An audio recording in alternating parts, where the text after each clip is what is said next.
So we continue with a glimpse of Abhidharma. This is a real, literally a glimpse.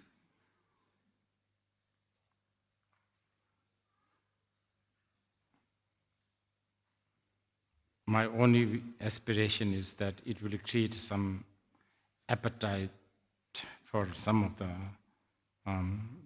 students who may like to explore deeper.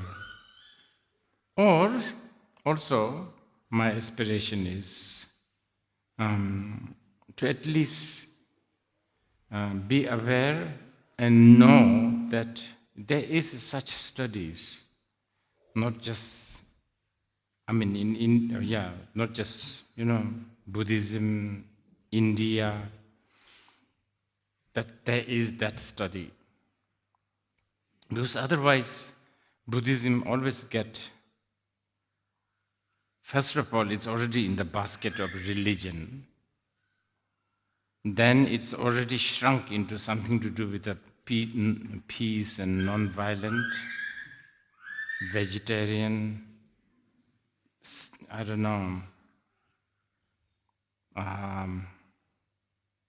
metta, compassion, love.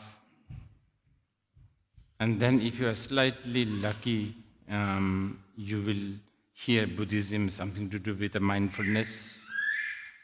Then it is, if you are more lucky, you hear Buddhism and interdependent arising, shunyata. But Buddhism is quite a lot. It's all, just a complete civilization almost, the way they think. Of course, Buddha's main aim is to really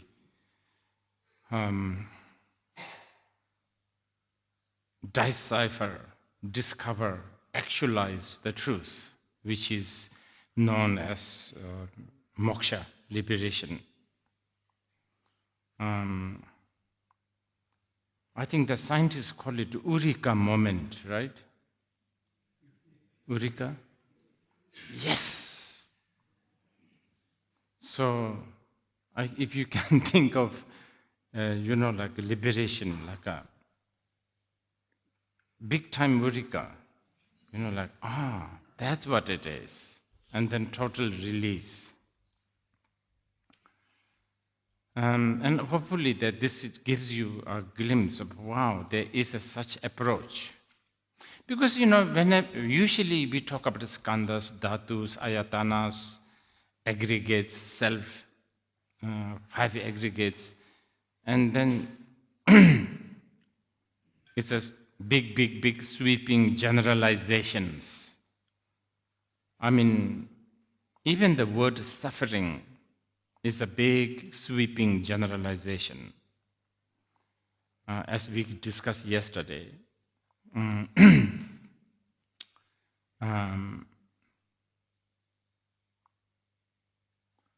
but actually especially in the Abhidharma Kosha, there's a very, very detailed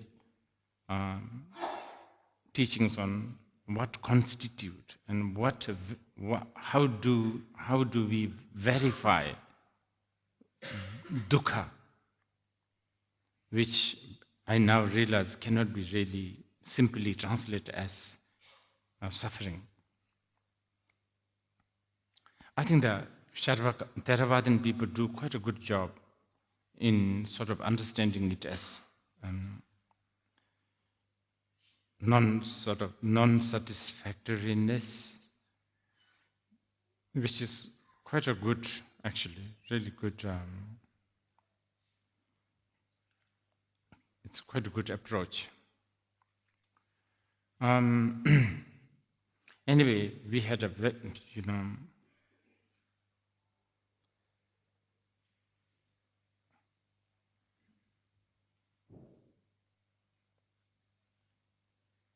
Okay, so the word Dharma Che, translated in Tibetan as a che.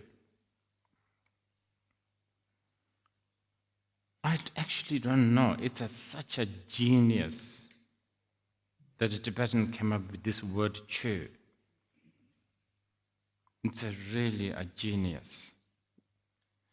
We are waiting for the French and German and English people who will come up with just a single word that can translate the word Dharma, which has like 10 different meanings.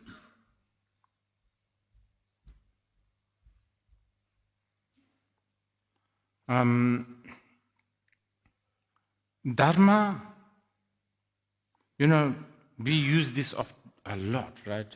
I'm a Dharma practitioner. So when we say like that, I'm assuming, we have this assumption, we are talking about a practitioner of a certain sadhanas, discipline, meditation, so on and so forth. But Dharma also, the big part of the meaning of the Dharma, actually, maybe the biggest meaning of the Dharma is a phenomena. So for a trained ear, trained mind, when somebody says, I'm a practitioner of Dharma, equally you are saying, I'm a practitioner of phenomena. I'm a practitioner of phenomena in its innermost depth with, everything, inside, outside, everything. So basically, it's almost like saying, I'm a scientist. I'm a phenomenologist, in that sense. Che. But you see, the word che, the Dharma is so rich. It also has the connotation of being protected. Protection. Protect from what? Protect from going astray. Protecting from going, drifting, fading, going in circle. Protecting from, basically tripping. Basically protecting oneself from going through all this endless tripping. Now, so this morning, if we choose to understand the meaning of the word Dharma as a phenomena, then Abhidharma is the most relevant, because here Abhidharma actually is an in-depth study of che, Dharma, in the context of phenomena. And as we talked yesterday already, a little bit, Sarava and all that, and the Skanda, these are the category of phenomena.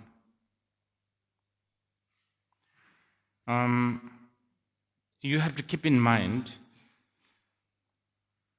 there are, of course, endless phenomena, such as whether the crows have teeth or not. Of course, that is a phenomena. But here, the immediate concern is protecting yourself from tripping. Whether you actualize the crow has teeth or not, probably it's not really going to help you so much on tripping. Probably itself is a tripping.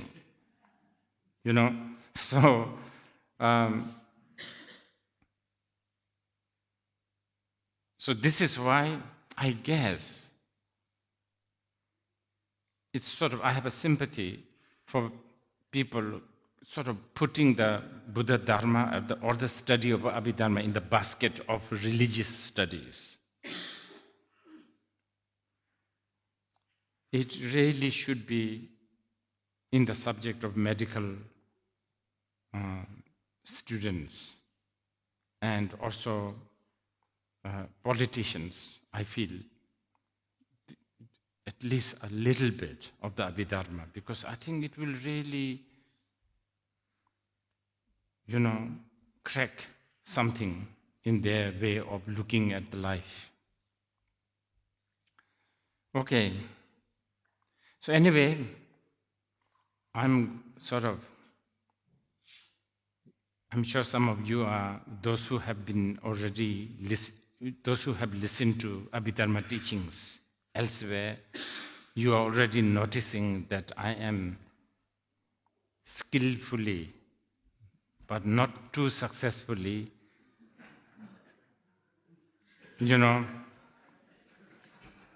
galloping through the subjects, and many, I'm, basically ignoring a lot of subjects.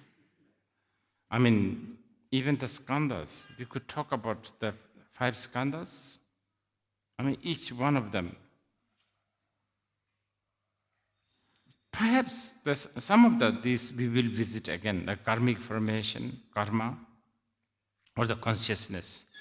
But since we don't have much time, I think we need to talk about Wangpo today. Let's begin with the word Wangpo, which is Indriya. In Sanskrit or Pali. How do you say in Pali? Same Indriya. Okay.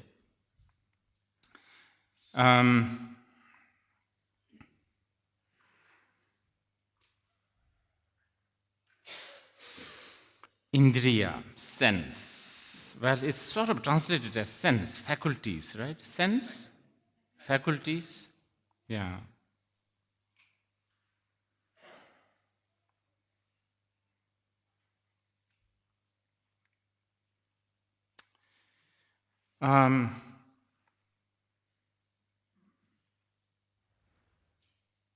Again, the word Indra or Indri is so dense. Something interesting to note is in the Hindu, world, there is actually a being called Indra who is quite powerful, but also very mischievous. I even read that he enjoyed being a pig for eons because he's just so tired of this heavenly life. Always with a good drink and the soft cushions and beautiful apsaras. For once he wants to become pig. Actually, it's a sort of a Buddhist-related story. Have you heard about this? Yeah. So he was because he is quite powerful. So he just, okay, I want to be pig for a while, which is about 300 eons. And and one day,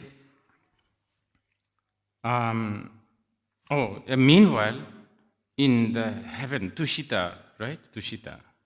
Sumchutasum Tushita. Sumchutasum. What is it? Yes, anyway, some heaven, that's his kingdom. That's where his court is. And there, all these gods are really discussing about the degeneration of the human realm. Like what's happening in the human realm, it's like disastrous. There's so much havoc, so much famine, so much war, so much this and that. So they were all like having a, meeting, and but the meeting had to be chaired by the Indra because he's the boss. But Indra is nowhere to be found. So then I think Brahma or Vishnu was sent, and then they spotted him, lying in the mud. So they killed him. Anyway, the form, so important. These are, yes, in one way it's like a fairy tales, but they're just so rich, I always feel. So he was killed, his form, and he was, can't you just let me have my peace in my mud? just a little bit. I've been serving the three world for like eons after eons. And then these gods said, no, because we have a big issue here, big, like emergency situation. We need to send somebody to protect, the earth. And so supposedly they each, the Indra, the Brahma, the Vishnu, they all talked to each other and said, oh, you go. And then they said, no, you go. Nobody wants to go to earth. And then, I don't know, it was some other god. He says, oh, let's ask Shivaketu, right? Shivaketu, like the Buddha's previous life in the Dhammato Karpa. Shivaketu, I think so. Anyway, the spiritual master of all the gods. So he was, they all approached him. And then he said, oh, good that you came because it is my duty. I need to go. And everybody says, no, you can't go because you are our teacher. He says, no, I need to go. There is somebody who is qualified like me. I will give my crown. So Maitreya was appointed as the teacher of the gods, and then he went to Kapilavastu, so on and so forth. Anyway, there are so many stories like this. I'm just telling you, this god Indra. It's a very interesting, the word, they use the word Wangpo, powerful, mischievous, and also unruly. Also unruly, but also he makes the rules. Stuff like that, all these paradoxes. Now, can you think about, when we talk about this Indra, Wangpo, it's, okay, so it's like sense, like our eyes, our nose, our ear, these are also Wangpo, Indra, Indriya. And this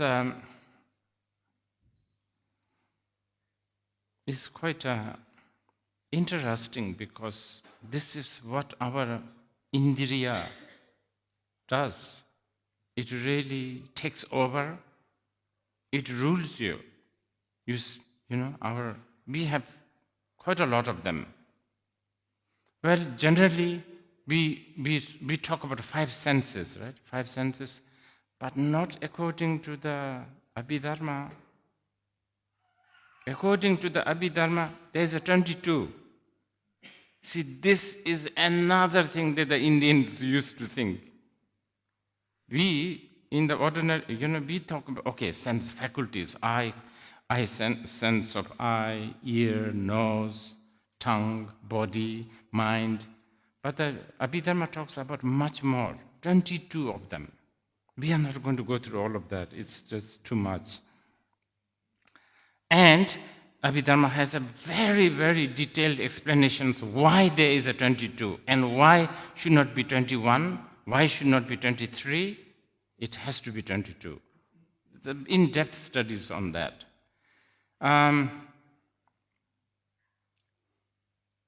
Just these details. Migi wangpa, navi wangpa, nai wangpa, che wangpa, luji wangpa, yiji wangpa. Okay, and then, male faculty, female faculty. So interesting, especially now.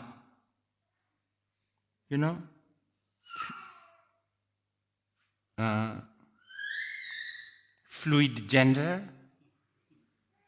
gender uncertainty. Think about it.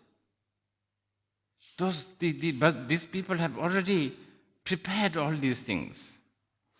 You see, what happens is this. This is just my own conclusion. I probably could be wrong, But I'm quite convinced. Usually what happens is this. So one indriya, that is our eyes, I look. And this takes over. And this becomes the authoritarian dictator. It doesn't give chances to this and the other indriya. So you are always never balanced. Because someone else takes over.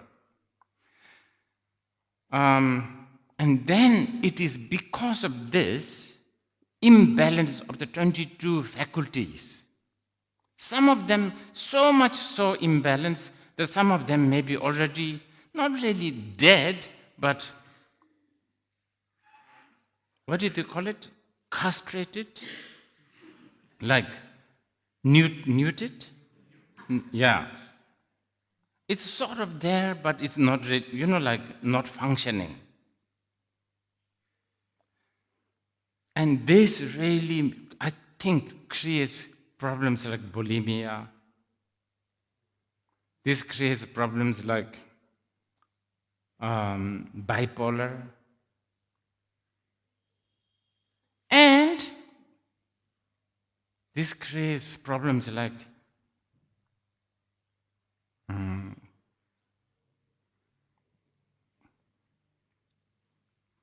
and I'm not joking, even though you may think I'm joking. This really I think this kind of thing really has an impact on, okay, so it creates bulimia, it creates bipolar, it creates Asperger, is it? What? Asperger's, it creates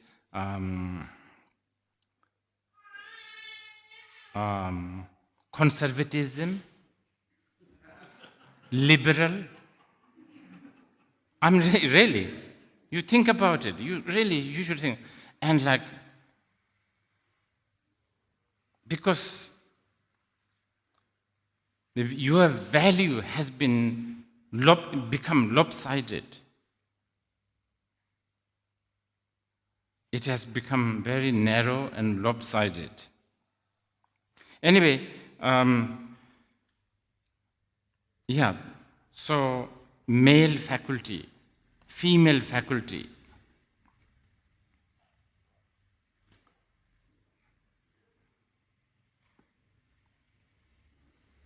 And in that category of just few I want to mention, Dungal Jiwangpo, the faculty of pain or what, dukkha, faculty of sukha, like bliss.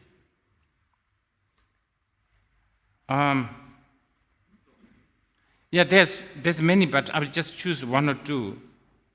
The interesting one is Debi Wangpo. Devotion? No, belief. Deva. Right. So how do you translate that in English? Like devotion? Faith. Now this is something that you need to pay attention. According to the Abhidharma, the faith is a faculty. It's like a sense. Remember, I already told you the word Indra is a wangpo. It's like a ruling. It's like one that controls you. So one of the faculty, among other things like eyes, ears, tongue, one is the faculty of belief. Now this is so important for you to know. So I've said this in the past. There is no such thing as I'm not a believer. There's only the Buddha. He is the only one who is not a believer. His Holiness Dalai Lama always recites this. He always recites this. Because you have abandoned all relinquish or, purified all view. Therefore, I pay my homage to the Gautama.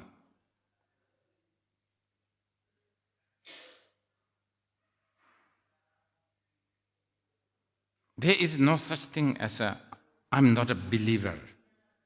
If you don't have a believing faculty, I guess your believing faculty has been neutered, castrated, sort of, temporarily, but it's going to grow.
Faith, yes, faculty.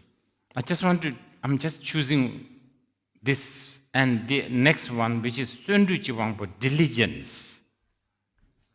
Ussa, yes, the diligence. That is also considered faculty.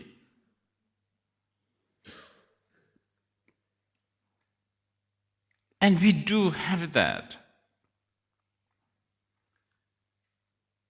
I was reading the commentary on the faculty of diligence. And it's really, it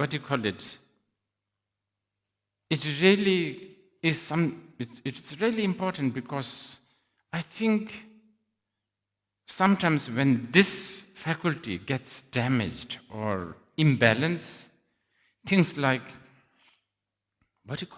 procrastination, right? These things exist, But you need to notice this. Procrastination is a very, very interesting diligence. It really takes effort to just lie down, do nothing. That's especially more you feel guilty. Then it requires extra amount of diligence to be procrastinating.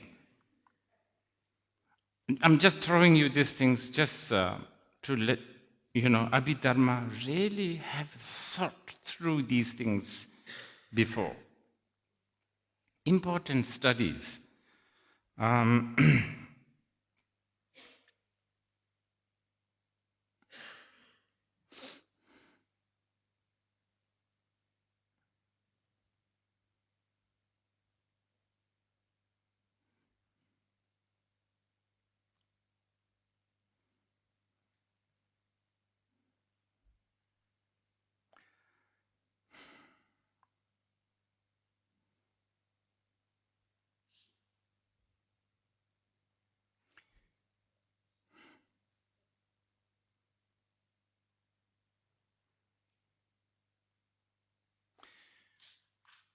Again, to elaborate more. So, yes,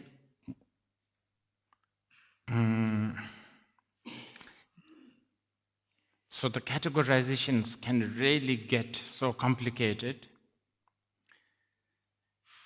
Sometimes this Wangpo Indriya can get categorized, for instance, like 5 spiritual faculties. And then 5 or 6 sensory faculties, which is, the usual eye, ear. And then 22, what I just told earlier, Wangpo Nyerni, sort of phenomenological faculties, I guess. That's how they translate.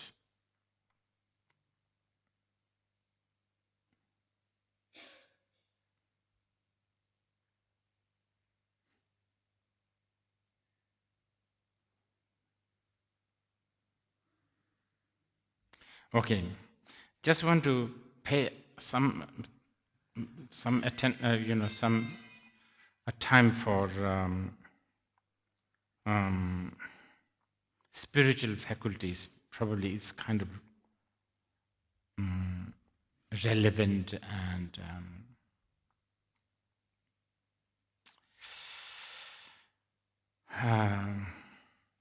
some of you may be more interested in this. So I'm going to put some time on this spiritual faculties. Okay.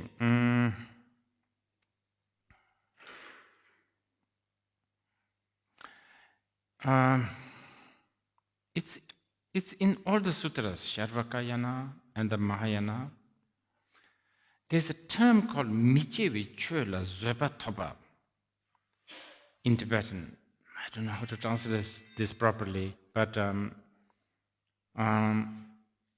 Michevi Cho is like, Micheva is like unborn, basically Shunyata, okay?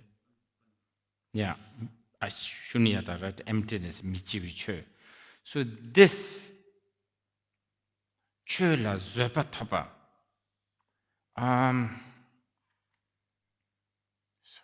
tolerance, Zoba, yeah, like there is a faculty that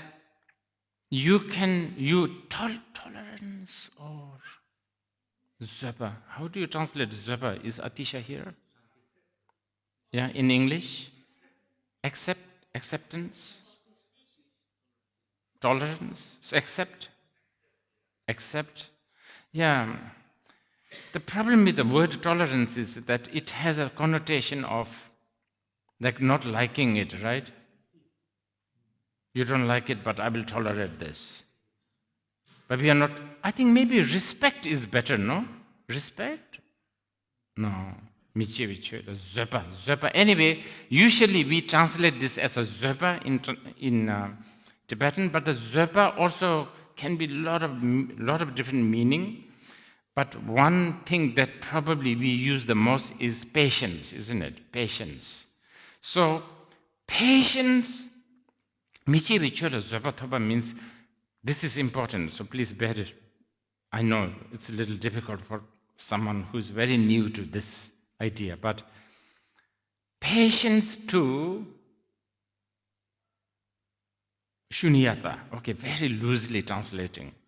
Patience to anything to do with the Shunyata or non-duality. This is an important faculty. And if you remember, and this actually faculty on the most, what do you call it, the superficial level, of course, the most,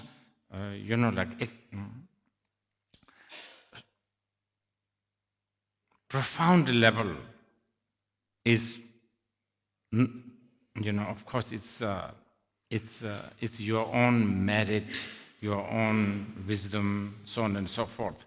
But this, on the superficial level, this patience can be constructed. And I don't know whether you remember, I sometimes joke about this with the Indians. I always talk about Ganesh and its ride, the mouse. So I know most of you just look at it and then, okay, so he's riding the mouse. You don't never think like, oh, how can an elephant, a big elephant, ride a small mouse? This culture has constructed patience to this impossible stuff. You understand what I'm trying to get into? Basically, it really generates the conditions and the circumstances so that you can accept. See, right now, if I tell you, oh, the whole Pune city is upside down for 5 minutes, impossible. You will have no patience to accept that. You say, oh, you must be joking. But I say, no, I'm not joking. Really? Probably you will have that patience if you overdose yourself with some bang. Oh, yeah, that is very possible, you may think. But that only lasts for 2 hours. I'm giving you the picture of this faculty that makes you have the ability to understand the non-duality. Michi, okay? So, when we talk about this spiritual faculty, we are talking mainly variations, 5 different types of this kind of faculties, okay? Saddha, right? One is saddha, which is like a yes.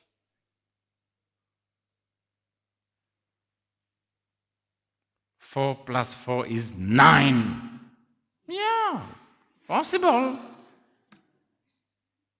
But of course, the ordinary people think you have gone mad.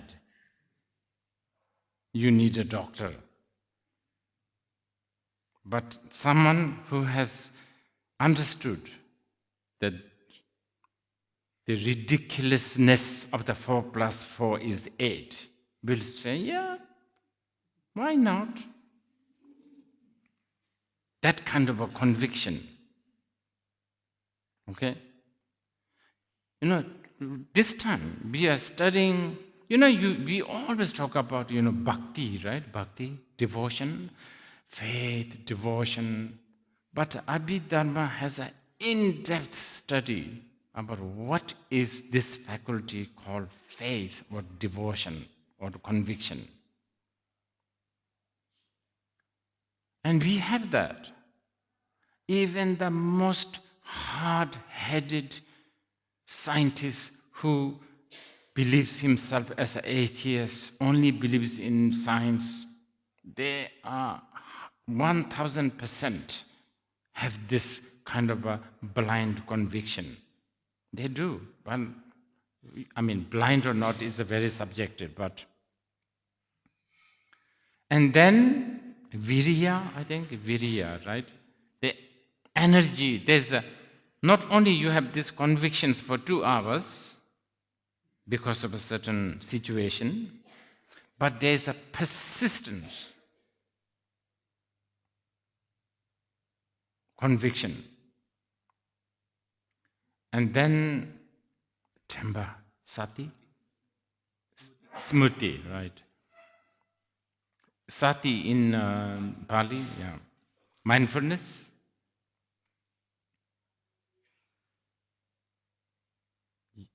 That's it.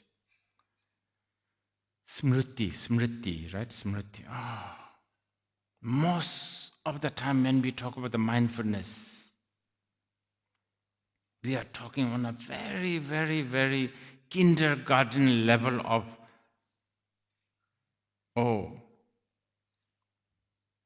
mind the gap when you go to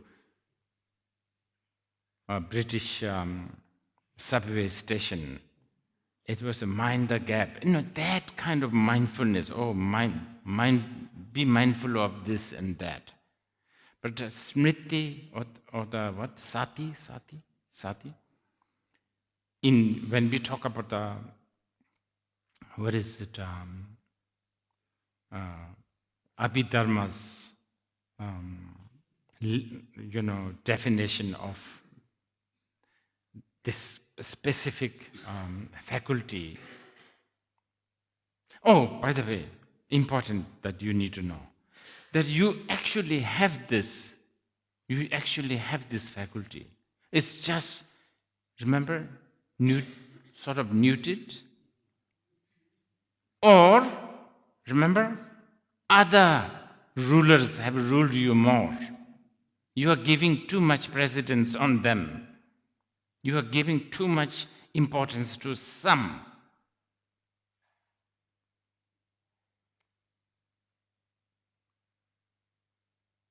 And then they will actually create a different phenomena. I actually heard that by the time in about 20 years, we will have a very special thumb because we text so much. What do they call it? Evolution? No. What do they call it? No. Muted, right? Mutation. Right? Mutation. I don't know whether it's true or not, but they say. They said that the dogs born in Himalayas have longer hair because it's just, the body needs it. And so if the smartphones are not updating, and if the smartphones are just like this, in about 30 years, we will have a different newborn babies that has a different kind of finger. It's a bit like this. This faculty the few limited faculties that you have been using, they are overtaking. So your world is already muted. Mutation. There's a lot of mutation of your world. I guess in the form of blips, right? Blips is gone. Or headlines, or in the form of short videos and some music, I guess.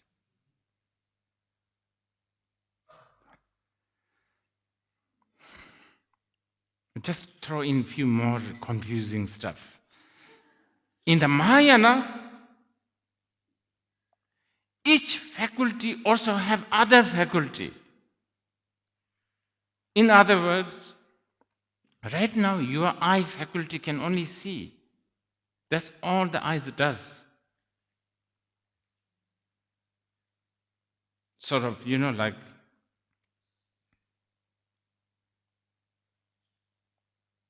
old-time phone, it only makes a phone call. Now with a smartphone, you can even make omelette. I'm just exaggerating a bit. But what I'm saying is it has become a, smartphone, right? So right now your eyes is not smart. It just sees. Actually, it has the faculty to smell, taste, feel, everything. And you just you have become so dumb, basically. Dumb is just not, dumb is, I think, probably the best word. Dumb eyes, dumb nose, dumb this.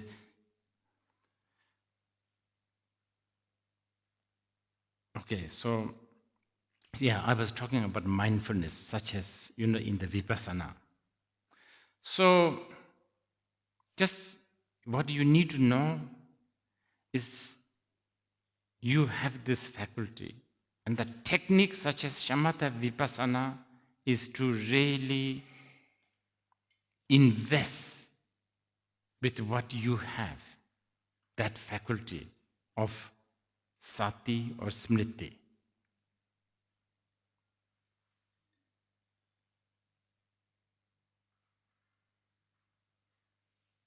After hearing this,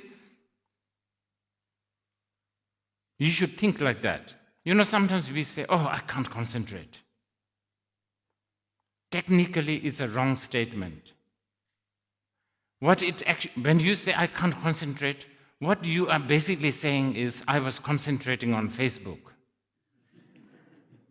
I was having a smriti with something else.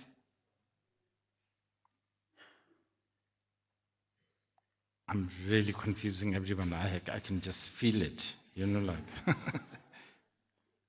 Okay, and then of course the prajna, right? Prajna, share up wisdom of understanding the truth. This is a good one. This is a really, really important one. Especially in the Mahayana, they really, really talk a lot. Most especially Maitreya, he teaches this a lot in the Uttara Tantra. Just to give you, for those who have heard his teachings, he talks about how the best antidote, the most supreme antidote to all the distractions and the emotions and the kleshas and the defilement is the Buddha nature. But he always said this. It's not the other thing. Basically, he goes on and on talk about how, like we say, oh, I have so much problems. Maitreya answers, oh, okay, but you have the solution with you all the time. It has never left you. It's always there. Even if you want to forget it, you can't. It's always there with you, Buddha nature, sitting there, waiting to be used, so to speak. It's the best, it's there. You can roll around in the mud for 2,000 eons, it's still there. You can float around with the yogis in the mountains for 7,000 eons. It's not going to get better, so on and so forth. No dirt can make it damage it. No blessings can make it upgrade it. It's just perfect as it is. So on and so forth. This is taught a lot in the Mahayana Shastras, Sutras.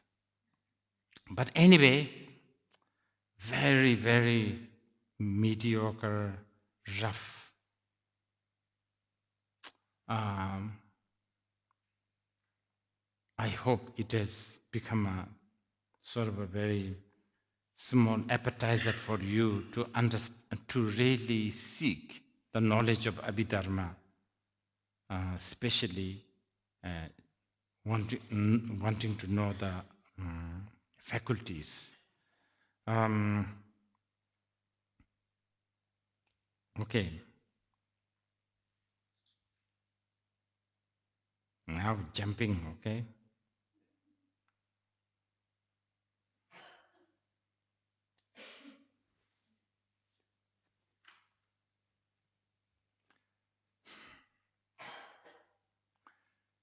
This should be not that complicated to understand. Duje dang dumaje. Well, compounded and uncompounded. This is a big subject in the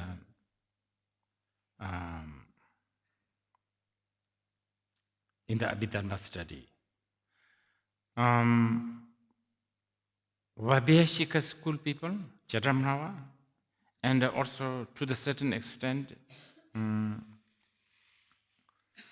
Savatrantika, they are very, very interested in this.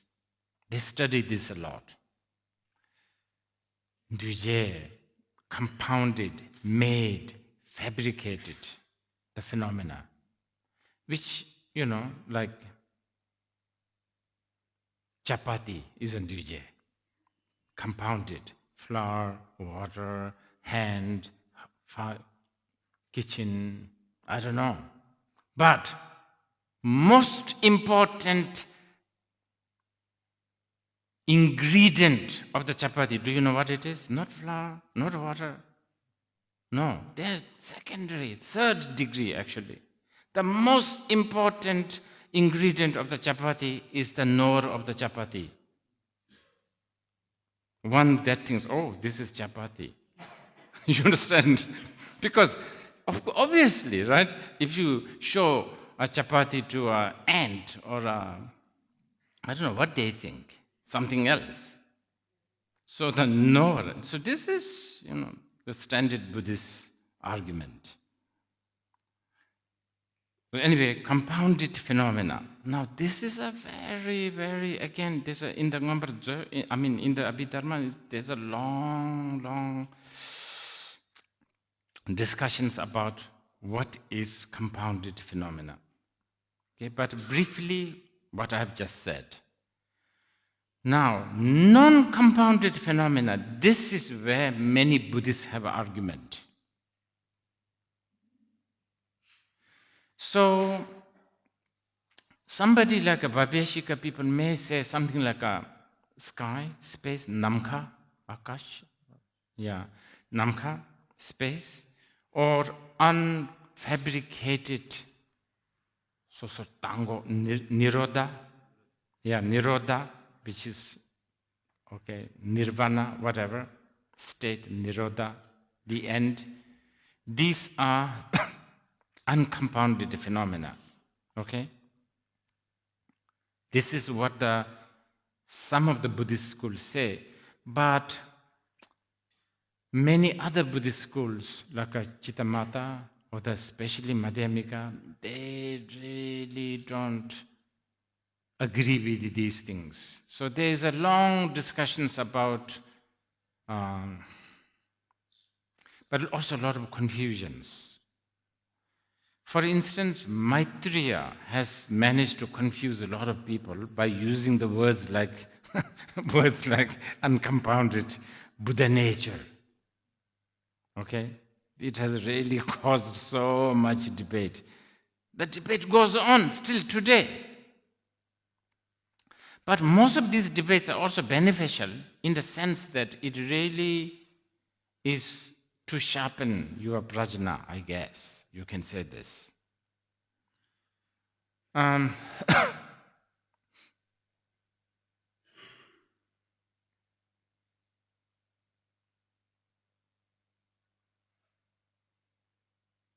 Give you one analogy of this confusion.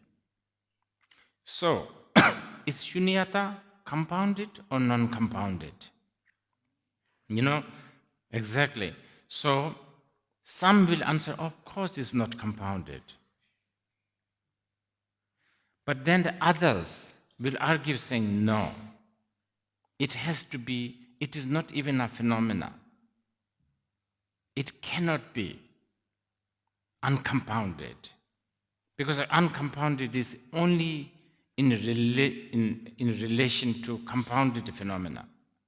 So on and so forth. So there's so many arguments. But you see the fact that when you read a text like Uttara Tantra, it uses the language such as Zoksang Kuni Trochidang, bright, brilliant,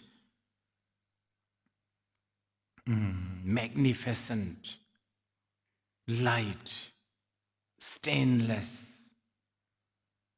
Not only in the Uttara Tantra, by the way, in the many of the Mahayana sutras, they use these languages as if there's something beautiful. I mean, obviously,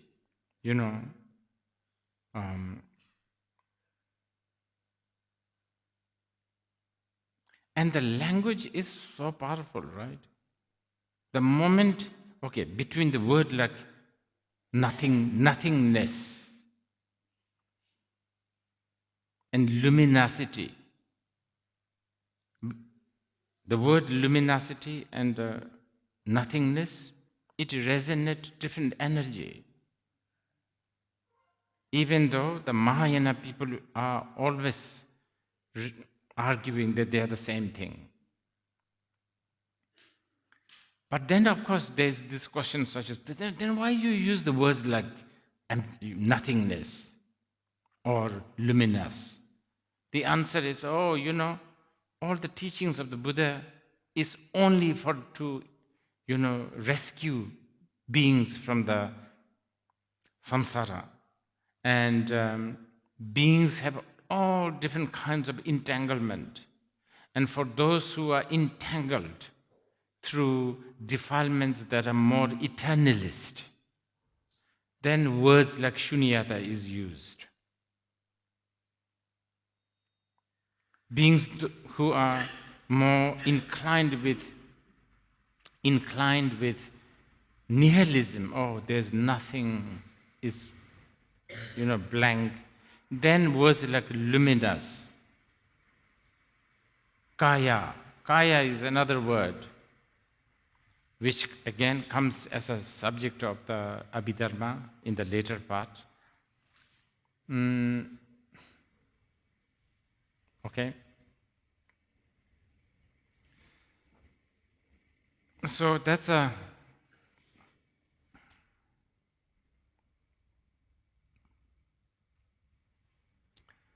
Okay, that's a very, very brief galloping through the Abhidharma's subject on compounded phenomena and non-compounded phenomena.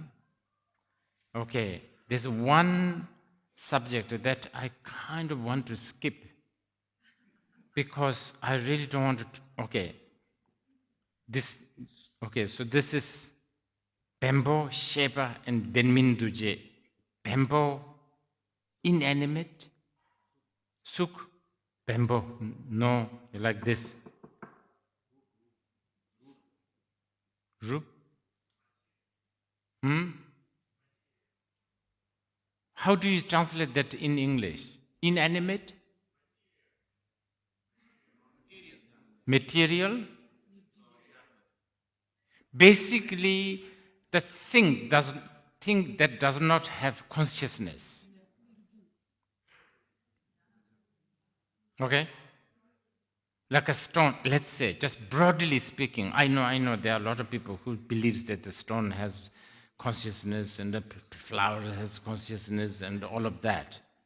Not just, even among the... I went to this beautiful museum in Tokyo.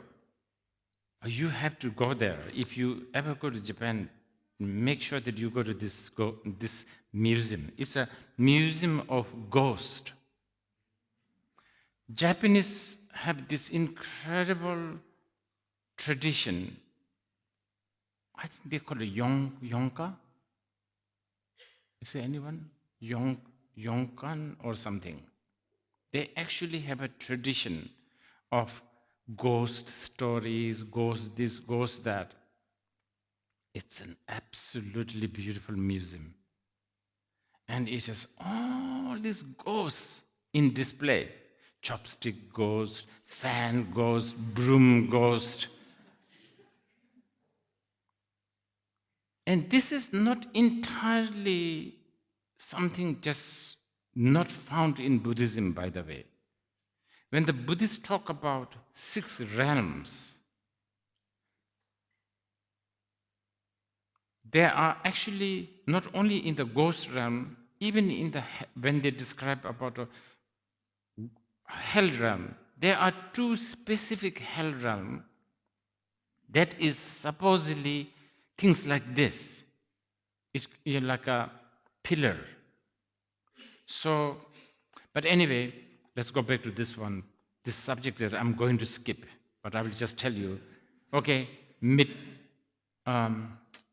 inanimate, let's use the word inanimate, like table, and animate, such as us, something that knows, conscious, awareness. Okay. I keep on forgetting the word in English. Denmin duje. How do you translate that? Non-associated formation. Yes, that's it. That's it. I want to skip this for today. Maybe we will visit this for tomorrow. I need to refresh my memory.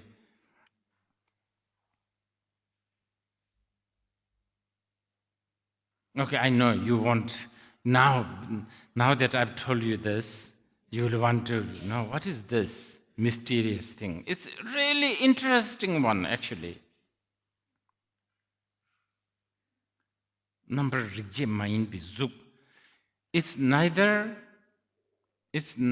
not inanimate. It's not, of course, animate. It is what we call non-associated formation. Okay. I'll give you one simple example, which may help you, actually. vow, especially Vinaya vow. Vow. Okay? So,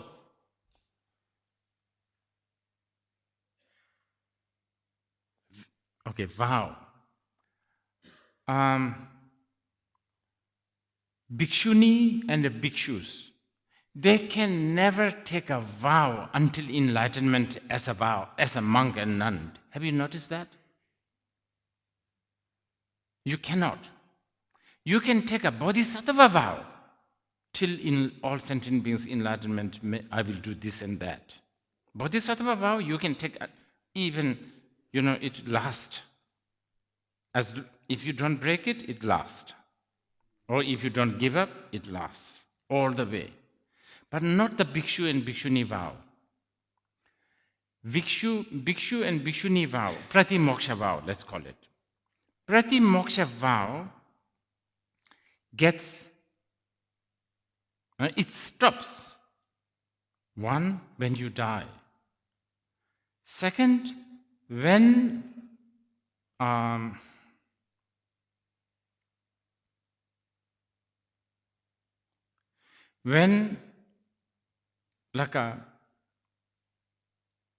for instance, for the bhikshu, when you, let's say, it's a really difficult subject, but let's say you kill a human being, okay? You kill a human being or a potential to be a human, meaning like an abortion. So when you do that, but this has to be qualified. Right? It's not that simple. It's really have to be qualified. For instance, if one of this monk holding a knife go to I don't know, that guy wanting to kill this person, stabs the knife, and before the other guy dies, you die. What happens then? You have not broken the vow. You have not. That person has to be dead. It is this level of precision that you can study in the Vinaya, okay? We don't have to go there this time, but I'm just giving you example of this non-associated formation. Denmin tuje. Got it? Okay, I'm sorry to be a little bit crude, but I need to tell you this because then you will get it. If you don't have a dick, you cannot become a monk.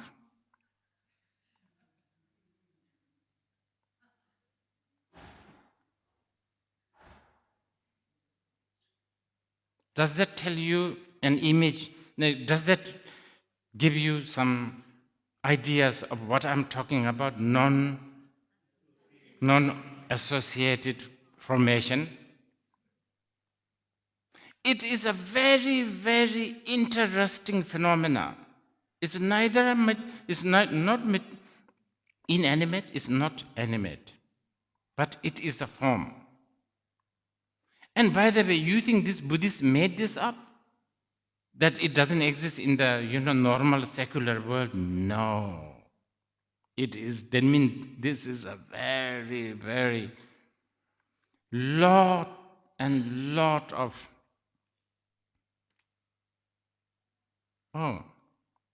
okay, this is my assumptions, by the way. This is my assumptions, so please ask the scholars. I think, and actually this is not originated from me.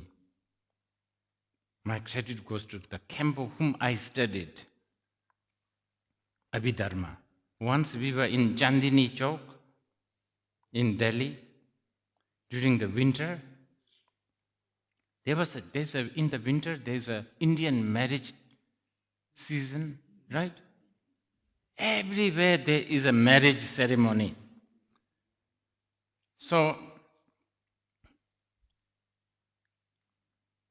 I was sort of just jokingly asking him, what's happening here?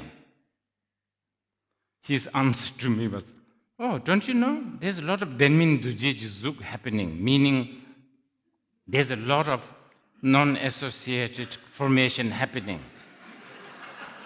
I was like, what is that? Marriage. You understand? Well, I don't know whether this sort of gives you an idea, but I think it's quite close. You know what I mean? It's quite close. This is a really a big study also in the Abhidharma. So I think I didn't skip, did I? I think this is enough. Now, let's not go into the detail of this Denmin Dujiji. It's really complicated. And I really don't know so much. My memory is gone. Okay. So,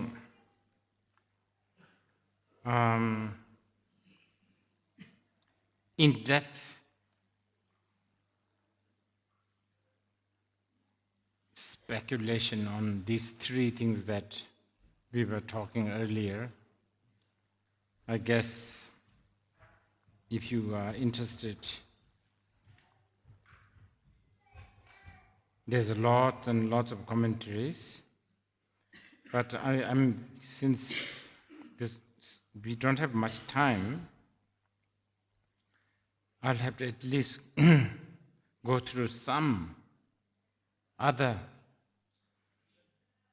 contents of the Abhidharma, which are really equally important.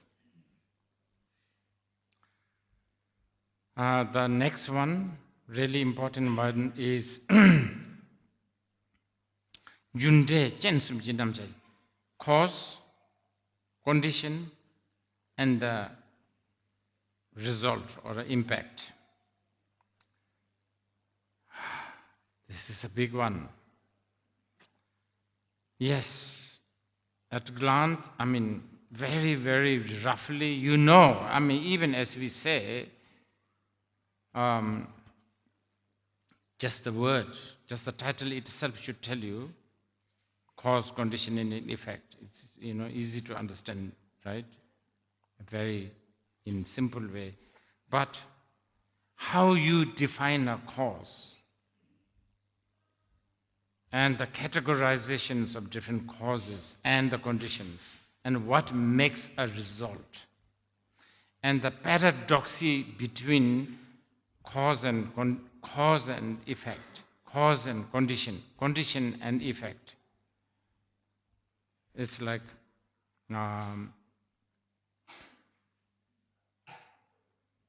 and also satsam is like a border, or what do you call it?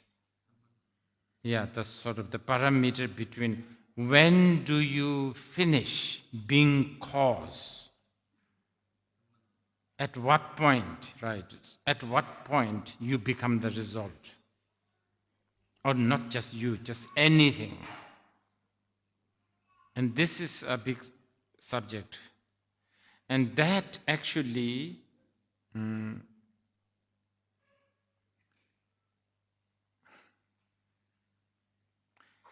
that subject leads to the study of karma, obviously, cause, condition, and effect.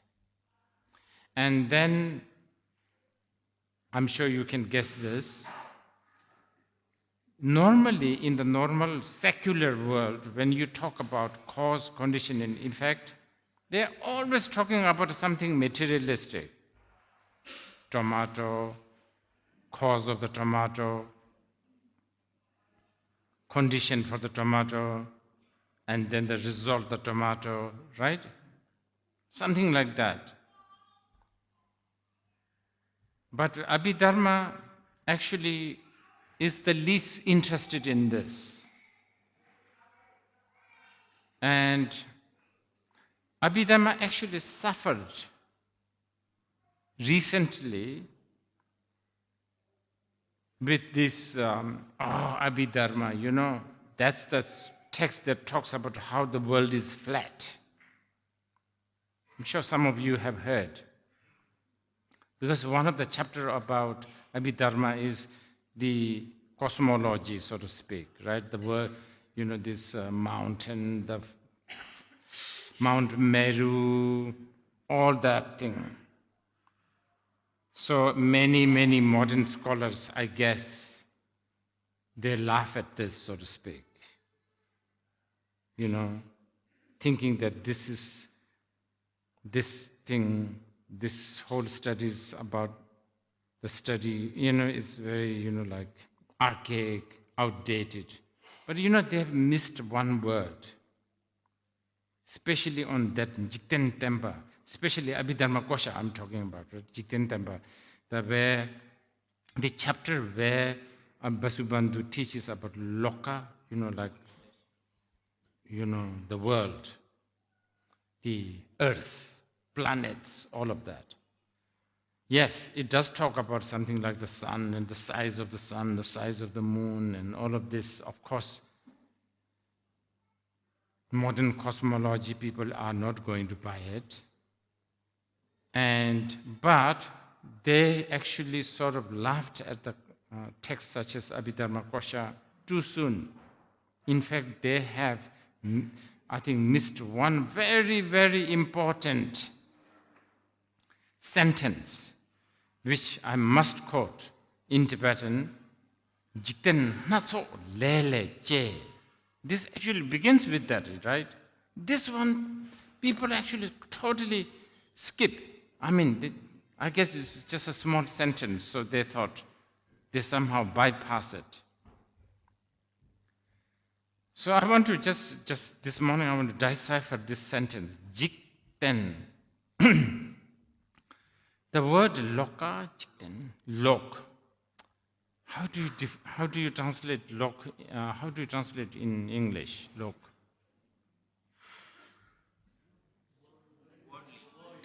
Worldly. Yeah. Lok, lok.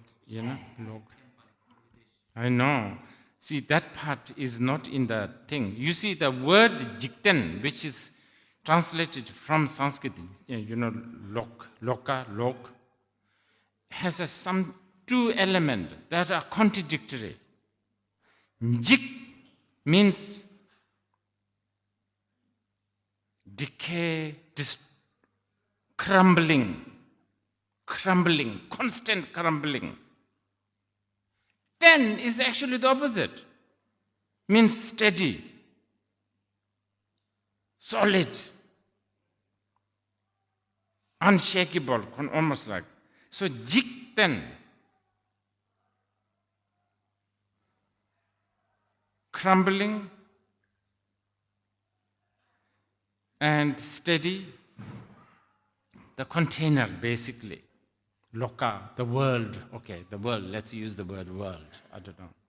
But the world, I don't know, what does world mean in English? World, what does it mean?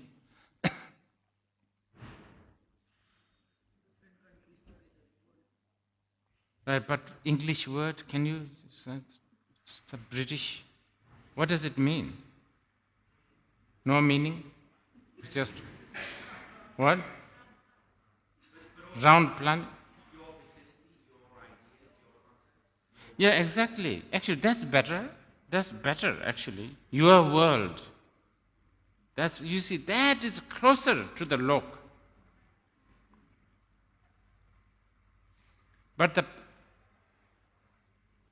So actually, Vasubandhu, right at the beginning, I'm talking about the Abhidharma Kosha. Right at the beginning, the first sentence, he already said this, Jikten, lok, loka, the world, the universe, natso. Now this word, natso, is again another important word. Natso means varieties, infinite. You want round? Please, have it, free of charge. You want flat? Please. The eastern planet is, I think, half round. Northern planet looks like an X. But anyway, these things are found even in the Hindu cosmology. And then they are all supposedly sitting on the, some says turtle, others says pig. How do you want? You can have it free of charge. It's all yours. Jikten nacho. World is yours. Sky is the limit. He actually have that in the word. You should pay attention to that word. And then not as if that is not enough. The two other more words. Jikten nacho leleche. Now this is very important. Look, variety of this crumbling yet not crumbling variety world comes from different layer, karma.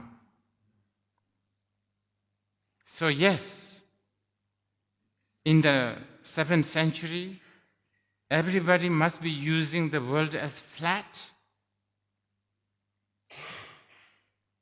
Who was it who found the world?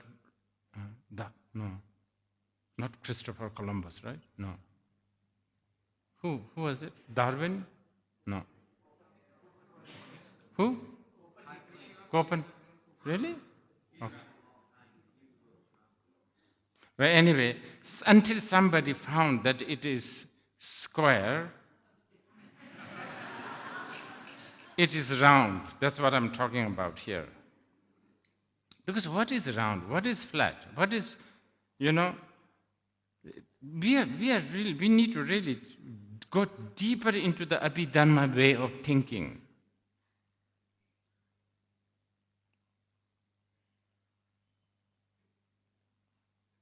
For Abhidharma people, to say that world is flat is equal to say that you are Elizabeth.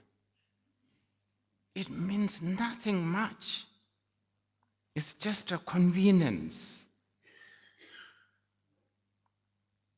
That's how they think. Anyway, so cause, going back to the cause, ju. And then,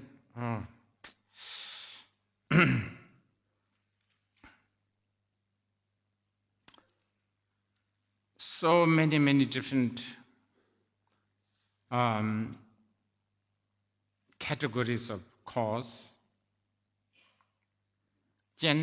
conditions,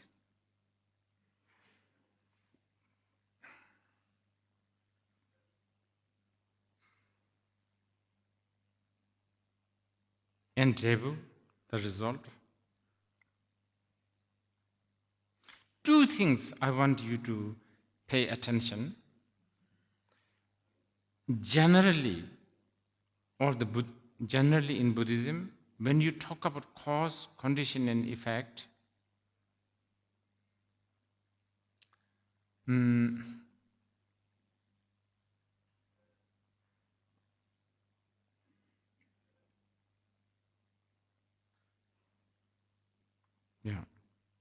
this is what Buddha said. I've said this earlier regarding the chapati, remember? When you talk about cause, condition, and effect, mind, the involvement of mind is must.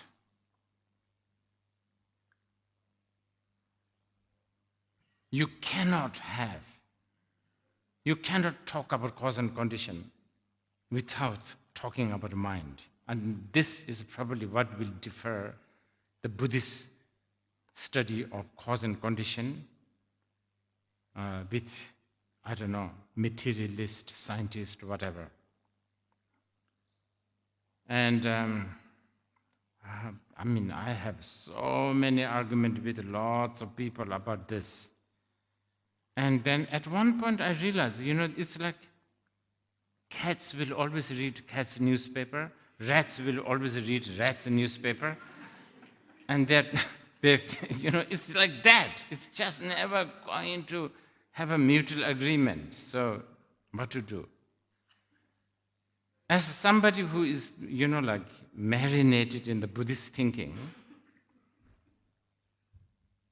the idea is a bit like you cannot You cannot assert there is an object independent from a subject. That's how I am brought up, especially in the Mahayana and all of that. So I always say this, give you this example, like some of you, when did you first saw me ever in your life? When did you first ever saw me? Okay, before you saw me, maybe you have heard about me. And so when did you saw me, heard about me? First time. Before that, do I exist? For you. So this is the argument that we can, we do sometimes. And it's really difficult for a lot of people to understand that I do not exist in your world before you saw me and you have heard of me. Because, the condition, oh, you look quite old. About 50 years ago, you must be like, about 60 years ago, you must be crawling on some floor on, some Darjeeling. Yeah, all of that you can do. Now you can even project 10 years after. I might even look like Gandhi, All of that you can project. It doesn't matter. But all this, you do it with your mind. This is one thing that you need to know. When the Buddhists talk about cause, condition, and effect, involvement of the mind is necessary. You cannot talk about cause, condition. This is why Buddha said, all matters, all phenomena is conditioned, right? And out of all the condition, mind is the most important condition. Therefore, motivation practice, bodhicitta, all that comes from here. Okay, this is something that you need to make note. If you want to study about cause, condition, and effect according to, let's say, Abhidharma. The other one, which is more probably exclusive Mahayana, I would say, I don't know, debatable. If you want to study in depth cause, condition, and effect, you need to study Shunyata. You need to study Anatta. If you don't go to the Shunyata and Anatta and talk about cause and condition and effect, you will end up talking about Genesis. You will end up talking about the Supreme Creator. You have to. And for the Buddhist ear, between the Supreme Creator and the Big Bang, no difference. Yeah, of course, you kind of not really worship, but yeah, you do worship Big Bang. You do. You are a big sycophant of a Big Bang. You do the sadhana of a Big Bang. You don't call it a sadhana, but you're a blind, you're a follower of that.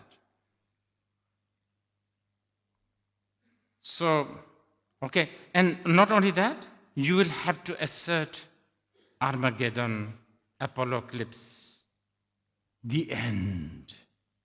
You have to believe. If you don't bring the shunyata or the emptiness in the conversation of cause, condition, and effect. So these are the two things that you need to know, and this is again discussed brilliantly by the Abhidharma commentator, of course by the Vasubandhu. That's about all I can share you regarding the cause, condition, and effect, because it's a really big subject. And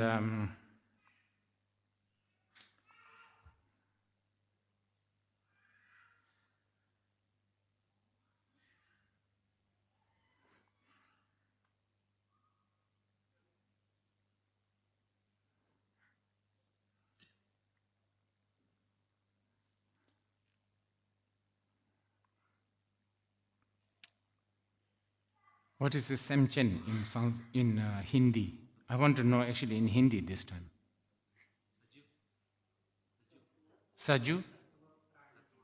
Sattva?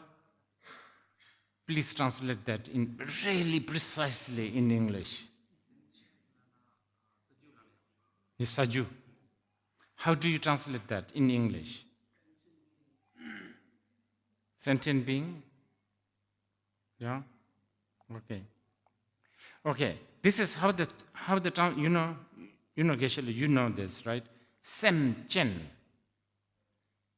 Sentient being, okay, loosely translated, but I think the Tibetan word is interesting. You need to pay attention to this one. It says, Chen is a very interesting word. Chen means, okay, I can say, oh, the girl with the earring, the man with a spectacle.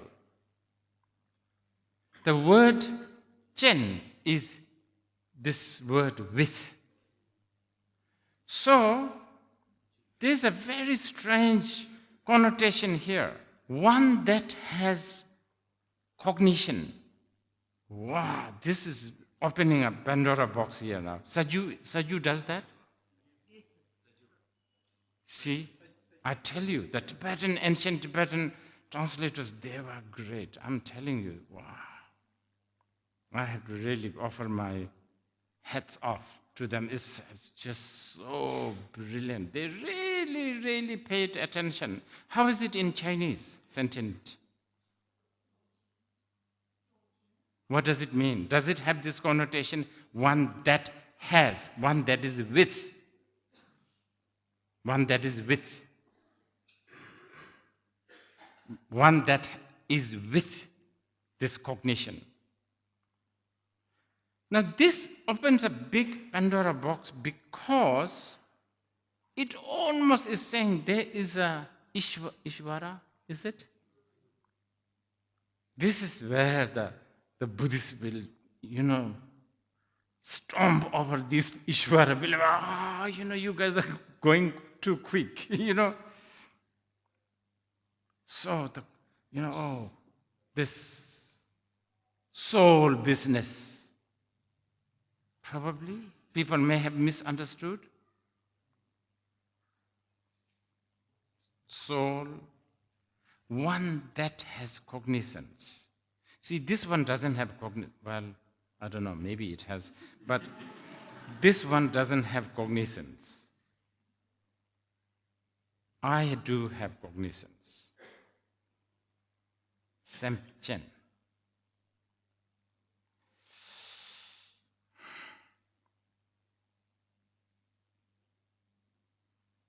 Okay, just to throw in things.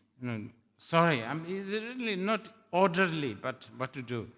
I'll just give you just throw in a tantric notion of this. Tantrikas, they say, oh, this is brilliant. Girl with the earring, just like that, one that has the cognizance. So who is this one? Tantrikas will say, the Buddha. The Buddha with the earring. Buddha with the mind. And then it can even go further. Some of the really bold Tantrikas saying, Buddha, Samga Pedi, Chandrakirti says this. Buddha, so the girl took off the earring. The girl's ear is naked. So when you become the Buddha, you take off the consciousness, cognizance, the naked, Dharmakaya, etc., etc. Let's not go in there too much. But I give you the sort of the idea of what Saju means. Okay? So the whole chapter about Saju is there. But then there are some really complicated arguments also. Because There are questions like, oh, when did this girl wear the earring? Right? This morning? Or did she sleep with this earring ever since? Was she born with the earring? So on and so forth, right? Whole lot of discussions about this. And when we go to this level of discussion, then analyzing, using the analytical method of relative truth and ultimate truth becomes so important.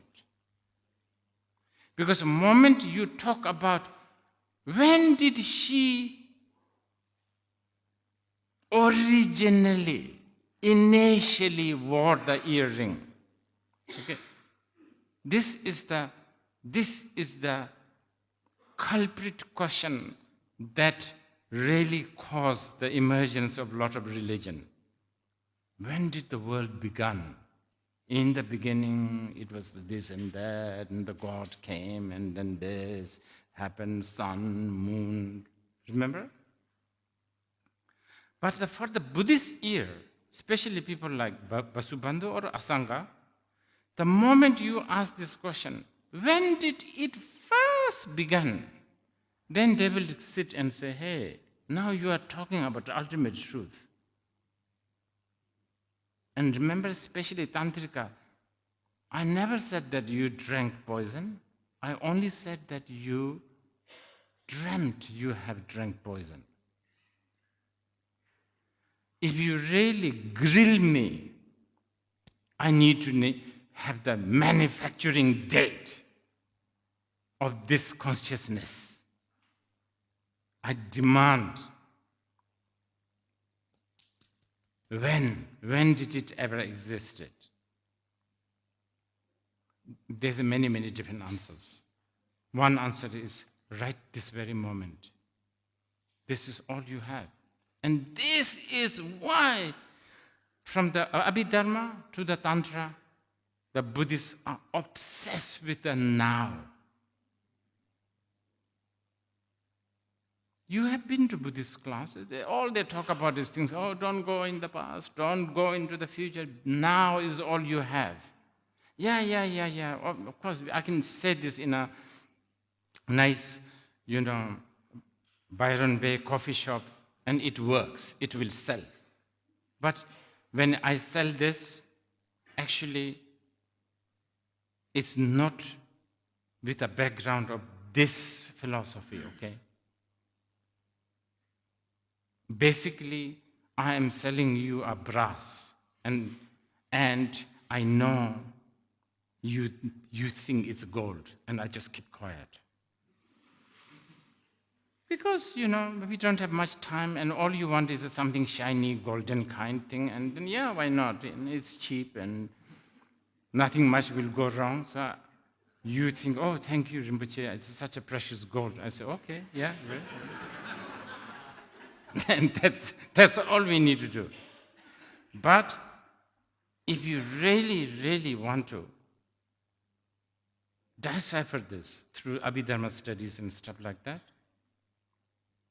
so there's the whole study on beginning and, things like evolution, genesis, and so on and so forth. Then, of course, you go to the Mahayana level where they don't even believe in things, something like now. What do you mean by now? What is that? It sounds like such a, overly used tissue. You understand?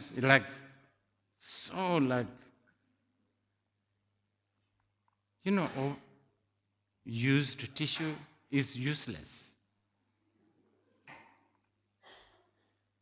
It's already used. That's how they think.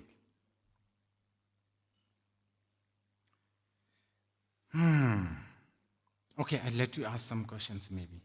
Yeah, this is too dense. Too dense. And this afternoon, again, when we come back, please ask me questions regarding some of these things. I will try my best. I cannot promise I can give you full picture.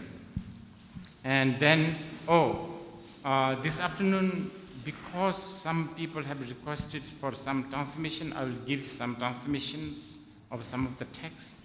For those who are not necessarily connected to these transmissions, such as Ngondro and mantras, you don't have to come. Please enjoy.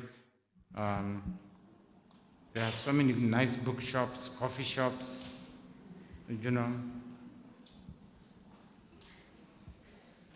Kabir, are you going to sing?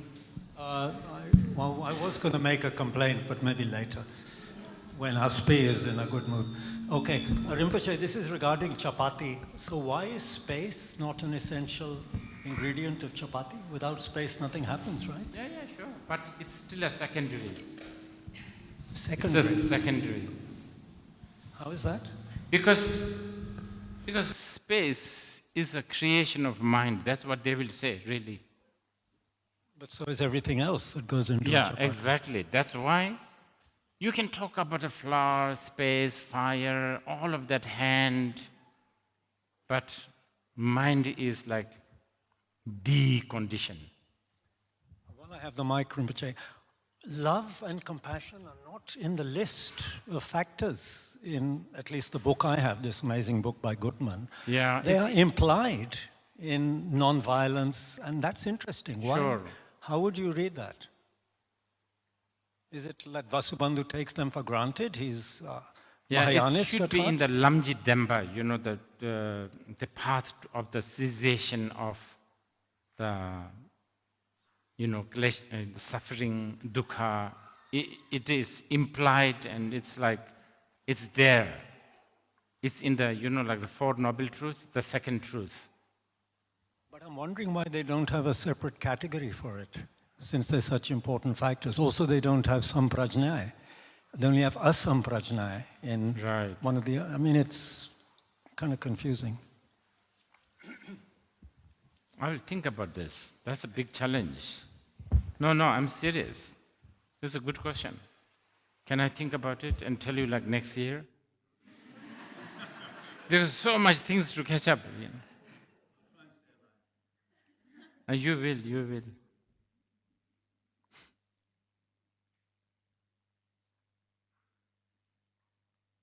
Hello, Rinpoche. Well, giving some background, I've always been tried to be very rational because of my upbringing. And Western education has also led me to believe that science is everything that, modern rationale has got to offer us. And science is based on one of the principles of falsifiability. And one thing that doesn't gulp down my throat in case of Buddhism is, why is there no such thing like falsifiability or any one of these concepts in Buddhism? Like, I know faith is... Why is... falsifiability. Like... Oh, you mean in Buddhism? Yes. Oh, the falsifiability logic. If you want to know, read Chandrakirti. Oh my goodness, he is the king of this. Okay, sure. Prasangika Madhyamika people. Sure, Rinpoche. So sometimes it also seems like this concept of logic and rationality becomes so limiting because we are conditioned to think so, right? So Yes. what is the quickest or the most efficient way to decondition oneself from these concepts of logic? Okay, several things. Let's do the more, two things. Rational, Jumsen, Rigpa, right? Rigpa, rational. How do you translate in Hindi, rational? Rigpa? Like Tensik, logic, Pramana?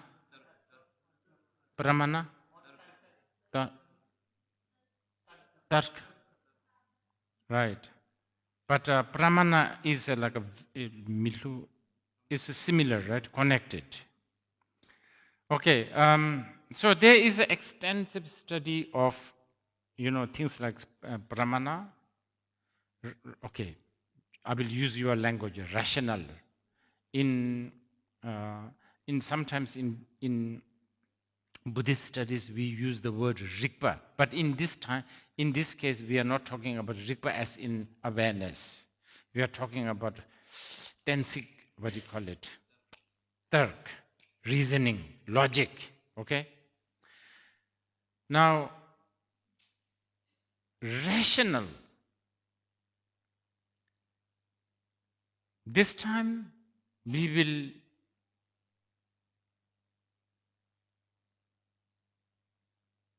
actually, in Buddhism,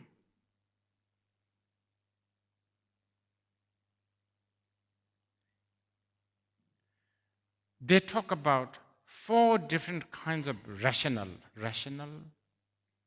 4, Rigpa-ji. There's so many commentaries on this.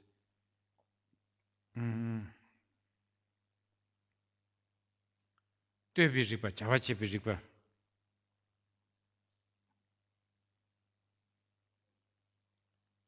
Tuebi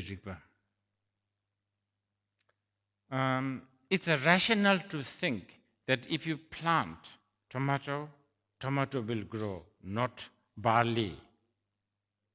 Okay? That's one category. It's a bit like,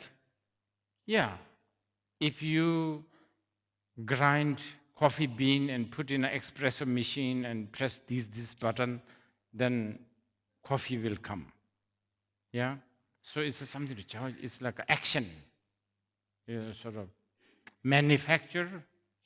How, there is a rationale that this will produce that. Okay, that's second. And the third one, this is probably what most of the world people talk about. Such like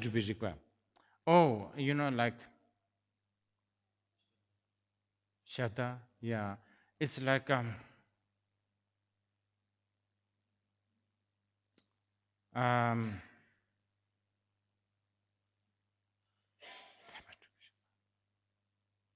don't know.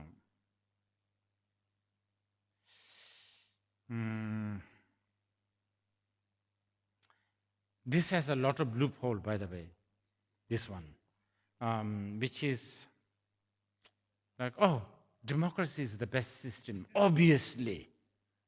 That kind of thing. The liberals have a lot of these things, like,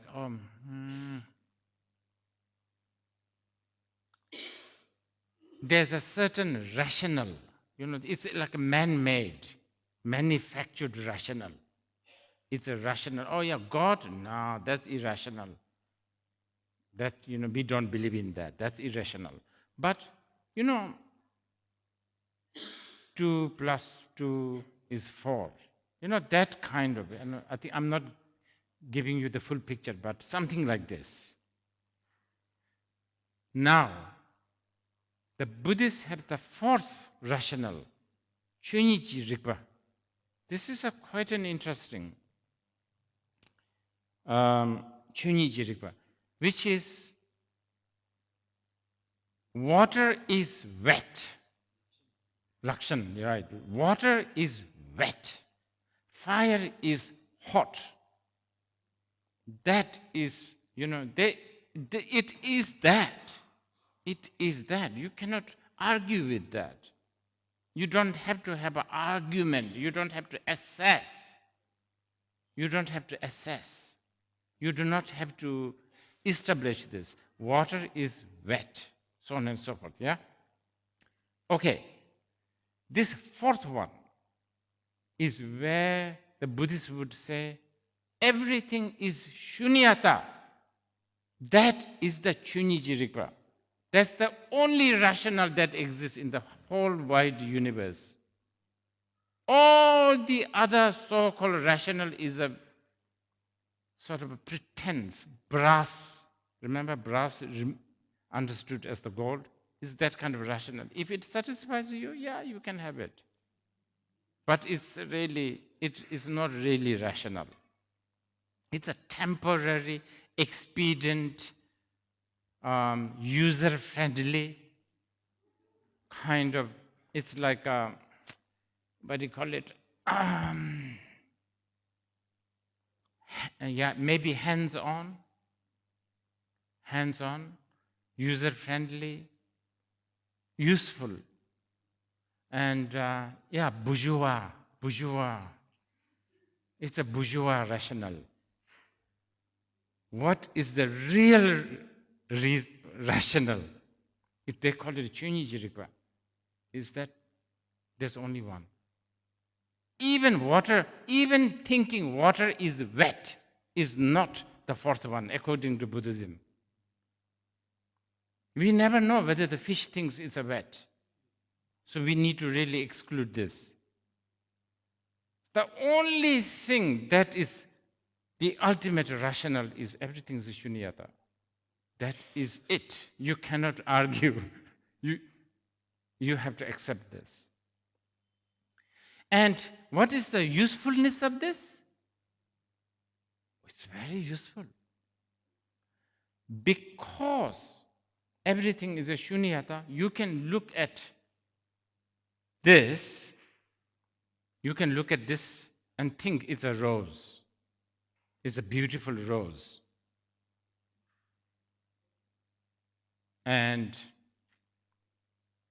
I can think that this is not beautiful rose because of the shunyata. That's the thanks to shunyata, everything is.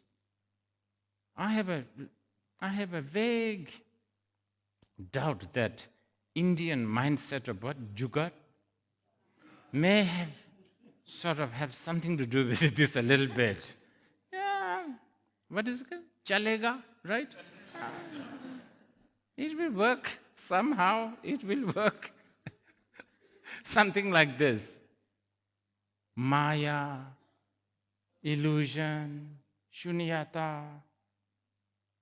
It's a very important, but I think this fourth rational system is not what the modern rational, enlightened, romantic talks about. I don't think so.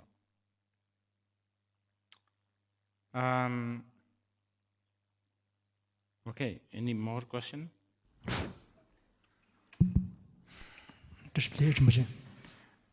Yes.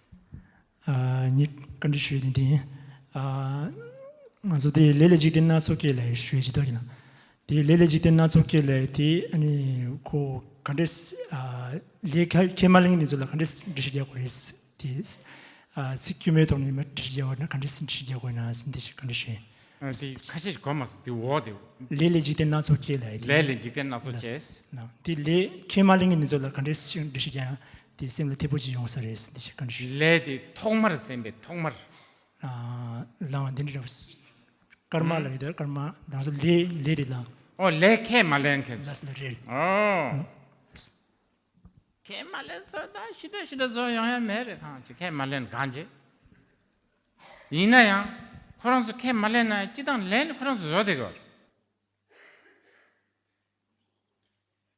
대화 된토니er 둥할 빵데 연켄지 이네 중데 쫄와 제거로 쫄와 제섭이 슈구들이야 레켈랜드로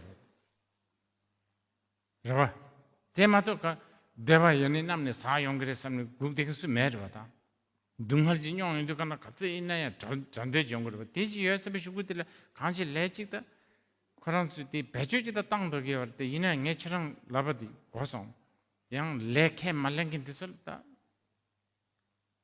당복호랑 레 세컨디 줍거다 레 세컨디 아 텔때서 거르지다 레케 말랭 소르로 it takes time so the question he's asking is how about people who can't accept the le karma action what do we do with them I was saying well this is really difficult there's lots and lots of people who don't accept karma. They in the yang le ke lena yang chasang ke maleng de mangudo. Le jumje second ke lena yang chasang ke malenba ji chiba ke maleng mangushirayo. Garsi yang le jumde ke langken yona yang le jumde di tenjing rejung gi yorwata data chöneng go tsukale kabushirare mangcho.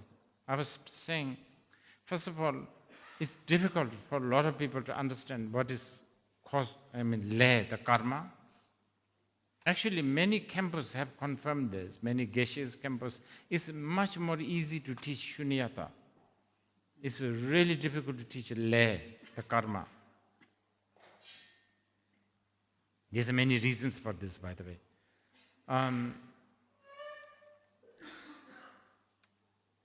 Okay. And then also, there are people who partially understand karma, like the scientists. They partially accept, because they are believer of cause, condition, and effect. Has to be, right? But their cause and condition, I think, goes so far. They don't really go beyond something. And then that, and plus accepting karma, but in connection with the tenjing diverjunga, like interdependent or a dependent arising, that is like so rare, so rare. Tenjing diverjung, the dependent arising, those who wish to know, there's a really beautiful text, so clearly exposed by Lama Tsongkhapa. You should really read that. It's Tentel Tepa is called the praise to the dependent arising. So good, so beautiful. Okay. Vante, and good afternoon to everyone. My name is Rajesh from Pune. A very small question I want to ask. Where is mind located in the body? Science says it is brain, but where it is?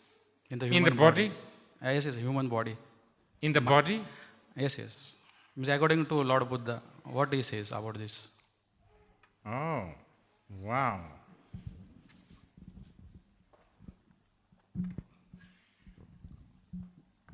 If I answer you this question, I will be kicked out by the Buddhist.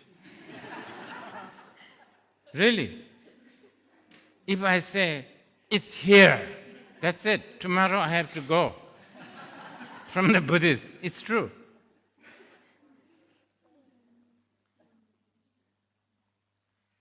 If I say, well, I've been searching and searching and searching and I can't really find, then my master will say, okay, not bad, they will say. But then they will say, go on, more. They will send me back to the cave. That's my answer for you. Good? Enough? No? That is right according to you and your master, but what does Buddha says? What is? Buddha, Lord Buddha.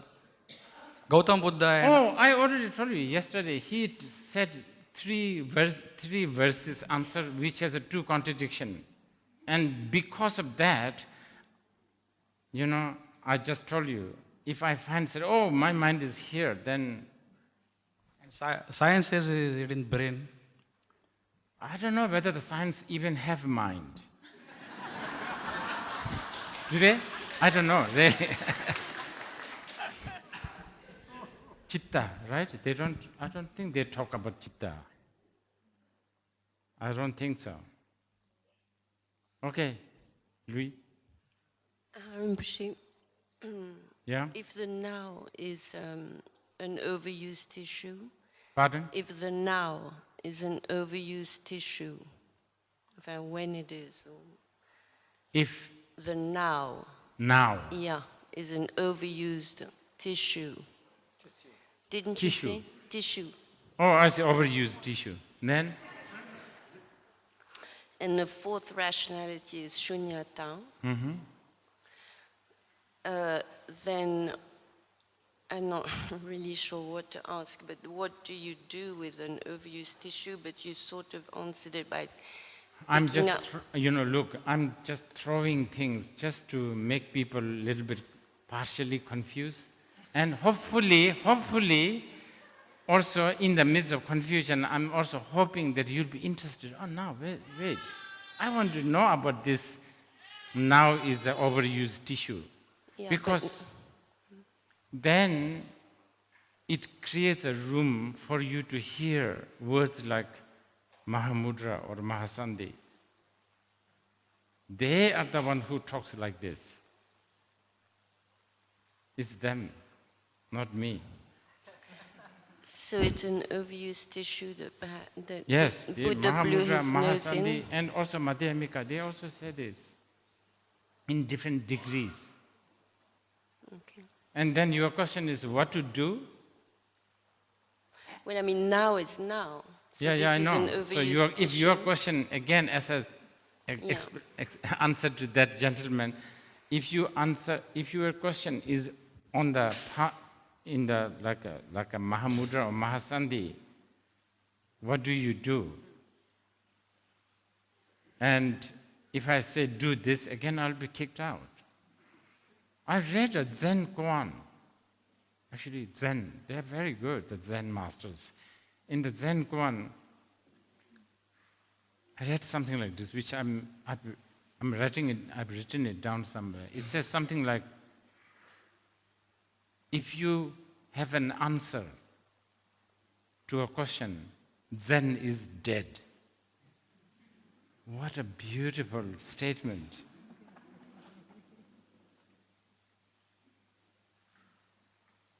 So it's like this. Thank you. But by the way, this, what I just told, this is not just some poetic riddle. Huh? This is how the life is. Actually, this is the life of whatever is happening right this very moment. It's not Buddhists are not trying to be poetic, very,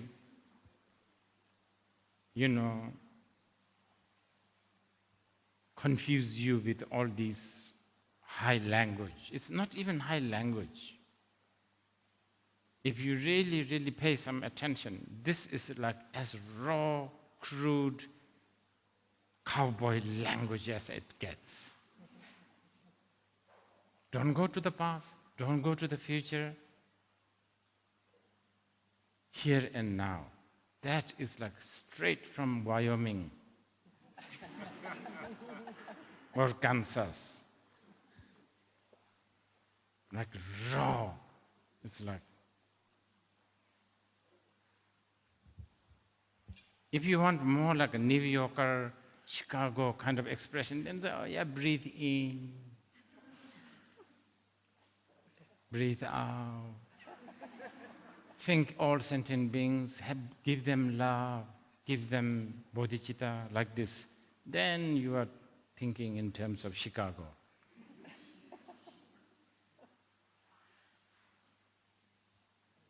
Okay, we stop for lunch. So as I said, yes, quickly. Short question. Good day, everyone. Earlier today, Rinpoche, you were talking about non-associated formations. If I understand right, they are non-associated with mind, right? Non-associated formation? Is that what you are talking about? Yeah. Are you sure you want to go there? I've been trying so hard to make you forget this. Okay, let me think about this and come back to you. Okay. Thank you.